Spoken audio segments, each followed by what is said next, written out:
You ready to be a wizard? Wizard, am I near a large body of water as well? A wizard that lives next wizard of the coast. No, Never I mind. got the joke. Thank you. Cheers. I try. That's That's why we do this. bad. The high I didn't say it was level a good joke. I just said there was a joke. Sure. Fair enough. So this is Magic the Gathering Arena. So this is not out yet. No, this should is be very clear. This is it in its closed beta form. Closed beta. And people, like, to be clear, people have been streaming this. This is a thing. People have been streaming this. People have been playing it. It's all perfectly available. There are YouTube videos. Well, getting in's not easy, but once you're in, you're in. Cool. This is, as a Magic player of like several years, this is the, in my opinion now, better alternative to Magic the Gathering Online. Which was a Windows 95 ass looking... It's a horrific bit of software to use. Like, the people that play it a lot will tell you, oh yeah, it's fine when you get used to it, but you shouldn't have to get used to it. You shouldn't have to struggle with the software to get it to work, which is what you do. But this is all very like easy and intuitive. So this is like them redesigning it and saying we should probably be a little bit more like Hearthstone, which is a fair thing. Like, make it nice, make it clean, make it easy to understand. Yep. So yeah, there's a lot of things you could really do with this. So the main things are, for online TCG, how much money do you have to put in for it, and how much do you earn? Let's start with the money stuff. Yeah, so there are two currencies. There's gold and there's gems. Okay. Gold you earn through like these daily quests. I've currently done all the daily quests, but you get for like, it's usually cast spells of this color or this color. Oh, weird. Okay.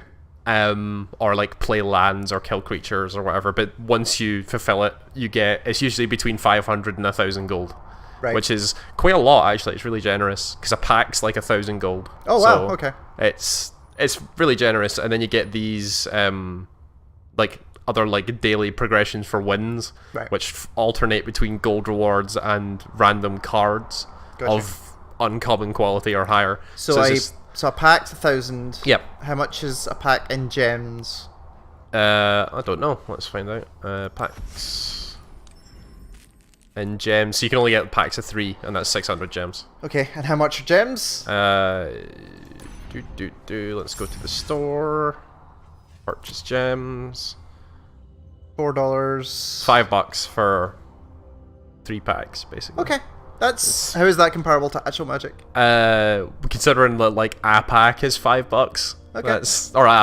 A pack is $5. Okay, that makes sense. But sorry, can you go back into the pack purchase thing? Yes. And purchase packs. So okay, so these are the known. The current way that Arena works is it works on what's called the standard format, which is like the most popular format for Magic, which is typically the last 3 or 4 sets before a new one comes out, and some of them will rotate away. Okay. So like the most recent set is this Dominaria set that just came out like 3 weeks ago. Okay. And Kaladesh is the oldest set that came out like 3 months ago or something like that. Okay. It's quite old. Are we going to buy a pack? We can buy a pack. We should buy a pack. I want to see the animation. Okay, sure. Because that's like 90% of this game, right? Okay, so there's your pack of Dominaria. Is it like... Oh, it's like 3D and shiny. Yeah. Huh. Joyra's on the front. She's chilling. Okay. That's actually... Yeah. Okay. So you've got... Cool. These are all your commons. You've got 2 uncommons and either a rare or a mythic. Okay. If you click on it... Oh, okay, cool. So this is the other thing that Arena does, which I actually really like, is that sometimes you won't get a specific rare, or a specific uncommon, or a specific common, or a specific mythic. You'll get this, which is a wild card, which you can turn into a rare of anything that you want. So you can choose? Yeah. Oh. So if you're building a deck and you're like, I need 3 of this card, I have 3 wilds, you go ding, and you have 3 of that card. So do you get to choose any card that exists in the game, or just ones that you have already? Any card that exists in the game. Okay. This can be any rare, or any mythic, or any uncommon. Huh, that's more forward thinking than I thought it would be. It's actually really smart. So the other thing is, you'll notice how some of these cards are grayed out. Yep. That means that I already have 4 of them. 4 is the most you can ever put in a deck. In a deck, yep. So past 4, you technically, when you hit 4, you have infinite, because there's a card in the recent set that says this card can have any amount of copies in the deck. Right. And people went, oh, I want to build a deck around that. What happens if I only have 4? They said, you technically have infinite, so you can just put 20 or 30 or whatever. But when you go past 4, these then go into the next part of getting cards, which is your vault. Okay. So you'll notice this blinking thing in the corner. As you open 101% progression. Yeah. Okay. So as you gain cards, you also get progress to your vault. Okay. If you open cards, well, like when you open a pack, you get vault progress. If you open a pack and that pack contains cards that you already have a playset of, so more than 4, that'll be more vault progress. Okay. When you get to 100% vault progress, the game gives you 3 uncommon, 2 rare, and 1 mythic wild card for free. Right. That's it. You just get those. So I now have. So that's just as you open packs, it's just more incentive to keep opening packs and getting cards. Because they basically, it's kind of dusting cards down to. Yes, pretty much. So the one thing that this lacks is the ability to say, I'm never going to want this card, to give me something else instead. But they make up for it by having all this stuff of you can turn things into whatever you want. Okay. Let's get in a game. Let's see what this looks like. So again, there are also multiple ways of playing. Oh, right. There's competitive constructed and competitive drafts, which are like the highest tier thing that you can do, where you have to like buy in and then get rewards out depending on how much you win. And constructed just means you walk in with a deck. Yeah, constructed is you build a deck and play with it. Draft is you draft a deck. They will give you packs and you do the rotation thing. Ladder constructed is just play what you want and get rank for it. That's usually what people do to progress these quests. Sure. Quick draft and quick constructed are like the competitive ones, except faster. Right. Like just in terms of game time? Yeah. Right. Like no, well, in terms of like league time, it's like less games to play. Gotcha. Oh, okay. To get rewards. Got you. But I will just do some ladder constructed. So I have currently built 1, 2, 3, 4, 5 decks. I like that animation. Yeah, the little box thing. Yeah. The game gives you, when you first get an account, all these like these ones with weird names are all ones that they build for you. Okay. To say like, hey, if you want to play red, white, or blue, red, whatever. Here's a deck that does the thing that those colors are good at. Gotcha. But I have progressed since I'm assuming then. they'd also didn't give you new deck 2. No, new deck 2 and new deck 3 are things that I built on a whim just to see if they worked or not. When you build that deck, do you get to choose like which one's on the front of the box like that? Yeah, so I'll show you if I go to my decks. So if I go to my red-black deck that I just built. I like it's got all these mythical names and one's quite clearly just red, black, better. Yeah, because I had a red-black deck before and then I got more cards, so I was like, I'll build this again but better. But it's more the fact that you haven't like named it something like in world. No. Well, red-black's what, Rakdos? So it would be like, this would be like Rakdos mid-range, technically. That would be the name of this deck. Sure, you could say anything and I'd say yes. So yeah, this is, if I wanted to say, so right now this is Scrap Heat Scrounger, this card. Say I wanted it to be Chandra. Okay. You go like that, bink, and now it's Chandra. You just click, exactly take this, click and drag it up to the portrait, changes what's on the front of the deck. Box. Yep, got you. I actually like Rekindling Phoenix, let's put that there. So I'll show you actually. There is a card that I forgot to put in this deck, so I'm going to craft a card. Set this to unowned. Does this feel like they have done this in the way that people who play the actual game like deal with cards and things? What do you mean? Like, get rid of all of this. The way they're talking about constructing decks and stuff like that, does it feel like this is just a digital version of the card game? Does it feel like when you go to games and do drafts and stuff like that, does the mechanism of this game feel like you're actually drafting? So the only difference, draft is different because in this, I'm going to load up again while we're talking. Draft is different because in real life you are drafting with other players, right? And you have to worry about things like signaling and like what colors are coming around. So you and don't all draft that stuff. at the same time. And this, it's drafting like Hearthstone, right, where it is you drafting with like 7 bots essentially. Gotcha. So you just get whatever. They don't have concept of signaling or building a good deck because they're not actually going to build a deck. Okay. They just take cards. So yeah, this is Magic the Gathering. Yeah. So you get a starting hand of 7 cards and you can choose to keep it or mulligan it, which is throw it away and draw 6. Sure.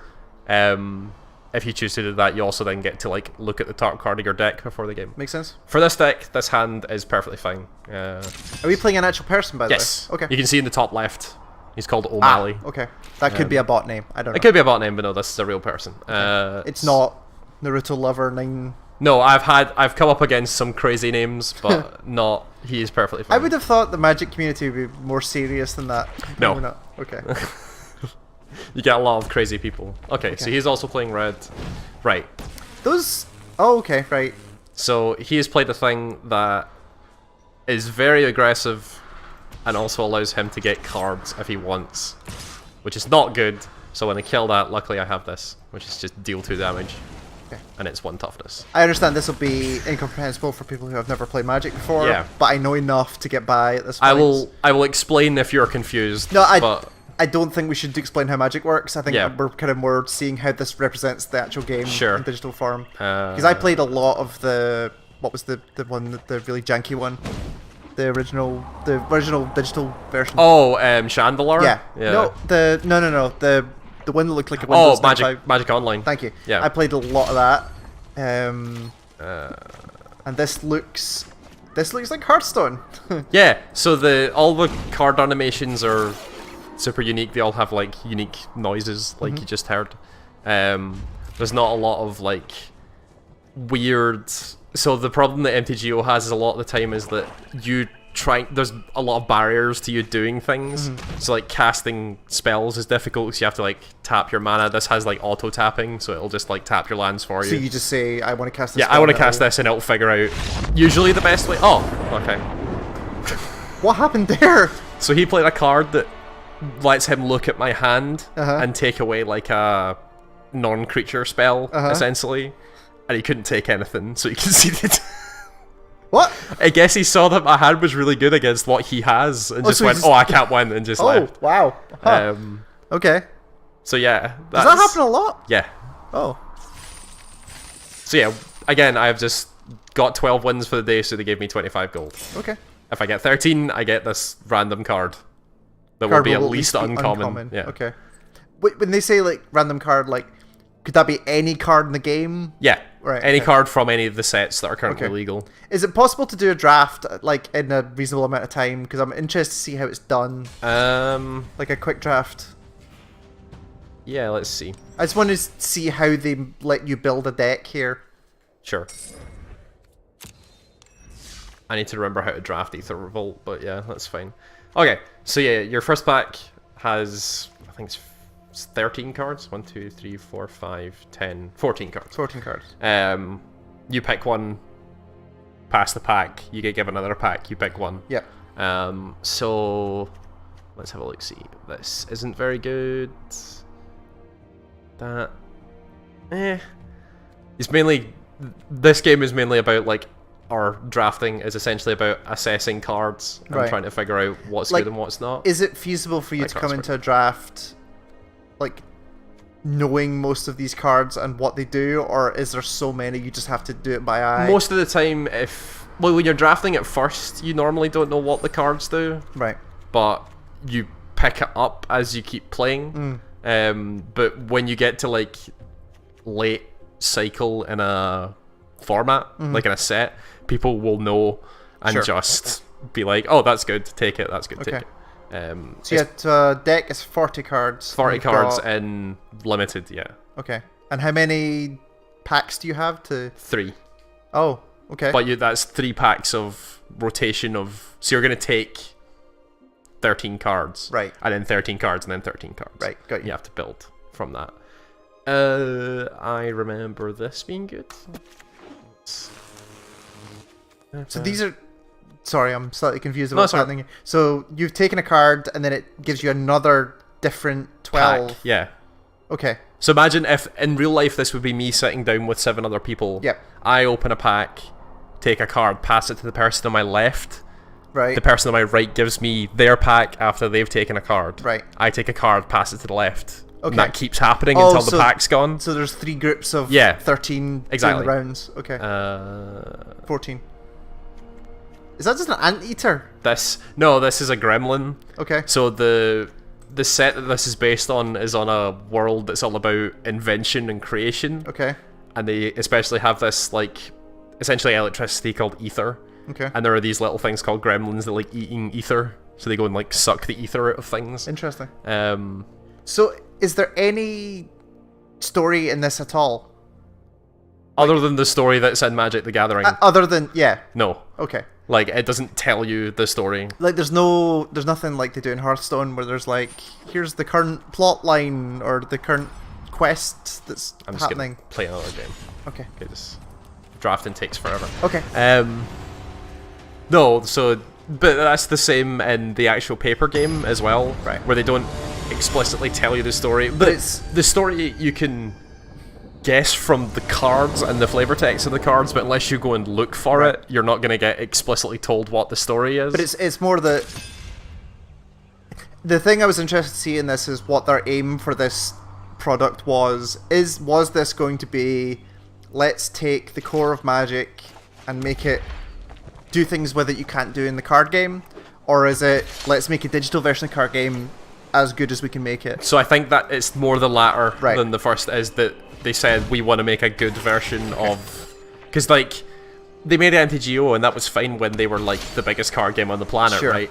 But then when Hearthstone came out and exploded, and other people started making good digital card games, everybody went, you could do this for Magic and make it better. Right. But they didn't. So... Right. This is them basically trying to make up for it. What the fuck is that? Okay, sure. It's an interesting position for Wizards to be in, right? Because you want to build the product to cater for this new market of people who are into digital card games, but you don't want to cannibalize your, I assume, very lucrative sales of actual cards. Well, the current figures would suggest that the sales for paper cards is not as good as they would hope it was. Okay. They would much rather it was better. Like, attendance at events is down. And, Really? Yeah. Okay. And, like, so the latest set, this Dominaria set that came out, sold really well because it's like, oh god, okay. It was a set that was like a one-off, designed by someone completely different. Well, designed by the guy who designed it originally, this guy called Richard Garfield. Got you. Came back, redesigned the set, and everybody went crazy for it. Okay. And that sold like crazy well. But the cards are massively expensive for Right. it.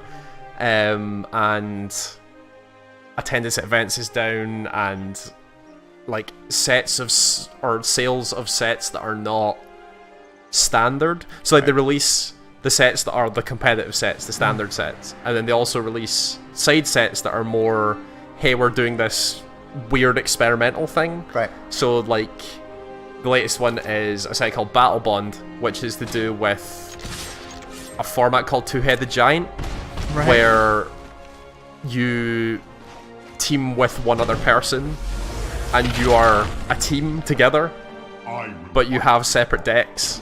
Yeah, so this is a specific type of card called a Planeswalker who can do specific abilities. Sure. But yeah, so they've released this set that's supposed to be about, hey, get together with your friends and form teams and do the drafting and stuff. That did not sell well. Okay. So it's a weird situation for the game. What the fuck? Oh, okay, you're gonna bounce two things. That's fine. Sure. I wonder how long they've been sitting on this, waiting for the market to get to the state where it's in now. Because like I am shocked that when Hearthstone did as well as it did, that Magic did not have one of these ready to go. I know, right? Yeah, it was. I think it was because they like sat and rested on it too long, because they're like, yeah, we've got MTGO and people play that and it does well for us. Right. So why should we care? But then when everybody was like, yeah, MTGO is not very good, and the people that play it are the people that have to, because they really just want to get a lot better at the game. And Sure. So is there... What's the... I mean, I understand this is early access... Not early access. Closed beta. Closed beta. Do they have any tutorial stuff in here? No. Nothing at all? Nope. Okay. You get in, you have the pre-made decks, and they tell you go. That might have changed since I started. But there's no, like, here's how you play Magic. Oh, no. There's Okay. none of that. There's no, like, put you in a practice arena and be like, here's the way that Magic is played. Yeah, like, I'm not necessarily saying, like, go from... Well, maybe I am actually saying, like, this is a land. This is how... No, I agree with you. I feel like there should be some... There we go. There should be something. Yeah. Because not everybody that... Well, I guess the argument for that would be that this is in closed beta, so the people that would be playing it are people that totally understand how magic works. For now, for sure. Yeah. But I feel like you're right. When this comes out, it probably should have some sort of thing to let people go like, here's how magic works. Yeah. Yeah. So is this PC currently? Yes. Is it coming to tablet? You would assume so. I don't know for a Right. fact, but I hope it comes. Yeah, I hope it comes out for mobile. That would be great if we had a mobile version of Magic that works. Totally. And have they said when it's going non? Not really. Okay. No. How long's it been in beta for now? Few months, maybe 3 months. Okay. I've been in it for about a month and a bit. Cool. But it's picking up steam. People seem to be playing it a lot. Cool. And how? You said it was difficult to get into. It's put your email in and hope that you get a key. Oh, That's okay. kind of it. So it's not even like if you have a friend who has a key. No, it's very much they release keys at certain points, right. And they do it in you waves. just have to be lucky. Okay. Which, yeah. Cool. Cool. Yeah, I'm glad that is Magic Arena. I'm glad they have a polished version of this game. Yeah, and it is really well built and constructed for what it's trying to do. And it doesn't seem predatory with the transaction stuff. They are actually. It's in fact probably the most generous online card game that I've seen, where they are throwing gold at you, which makes you wonder if they're going to tweak that by the time it comes out. Yeah, so they've already in the space that the open beta has been in play. They've already changed a lot of this stuff. Okay. The like dailies and like they've tweaked the numbers and talked to people. So like the vault used to give you, it's the same setup, so like a mythic, 2 rares and 3 uncommons, but they used to be actual cards. Right. And people went, no, we don't want that because you could still get shit. Right. I would much rather you had wild cards. Okay. So they went, okay, and they changed that. So they are listening. So they're listening. Okay. Yeah. Cool. They also increased like the amount you would get for dailies and all that good stuff, which was good because it used to not be very much, but they've fixed it so that it actually feels like worth doing. Nice. Which is what you want. Okay. But yeah, that's MTG Arena. Cool. Thanks, Ewan. Thank you, Calum.